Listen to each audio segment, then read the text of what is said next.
Насякъде се говори за инфлация. И всъщност много малко хора знаят какво всъщност представлява инфлацията, как се генерира тя и как може да я използваме, за да си увеличаваме богатството. Първо, какво е инфлацията? Проблема е, че постоянно се генерират повече пари в обращение. И тук не говорим за хартиени пари, всъщност по-голямата част от парите се генерират в дигитален вид. При генерирането на все повече и повече пари в обращение, проблема е, че стоките, които можеш да си купиш с тези пари, не се увеличават със същия темп, което означава, че в един момент парите започват да се конкурират за едни и същи стоки. Ако постоянно вкарваш в обращение пари, а апартаментите и хлябовете, които можеш да си купиш, не се увеличават, това означава, че в един момент парите стават безценни, те стават като въздуха. Въздуха затова е безплатен, защото го има навсякъде. Ако беше ограничен, щеше да е много скъп. И всъщност, ако ти си от тези хора, които си държат богатството в пари, това означава, че докато постоянно бълват банките нови и нови пари, твоите остават размити в общата маса и за един и същ апартамент започват да се борят твоите пари с другите и за един и същ хляб и ти всъщност с твоите пари можеш да си купиш все по-малко и по-малко във времето. Какъв е основният генератор на пари?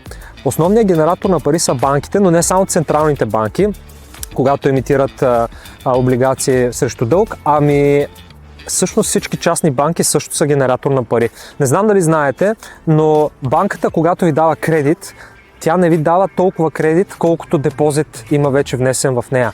Всъщност в България коефициентът е такъв, че 12% само от кредитите, които дават банките, трябва да са обезпечени с депозит.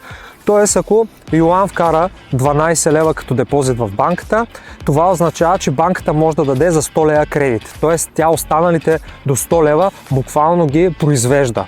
И всъщност това не е проблем, когато тя ги произвежда, за да ги дава на бизнеса, който генерира нови и нови стоки. Защото произвеждаме нови пари, генерираме нови стоки и няма инфлация. Съотношението пари към стоки се запазва. Обаче, когато тя започва да ги произвежда за покупко-продажба на някакви бокуци или за смяна на собственост, това не генерира нови пари. Всъщност основно кредити са три типа: ипотечни, потребителски и бизнес кредити. Големия проблем е, че банките в момента са изключително ориентирани към ипотечни кредити, които основно са за смяна на собственост, които не генерират нов имот. Просто си разменяме един имот и банката пуска пари в обращение.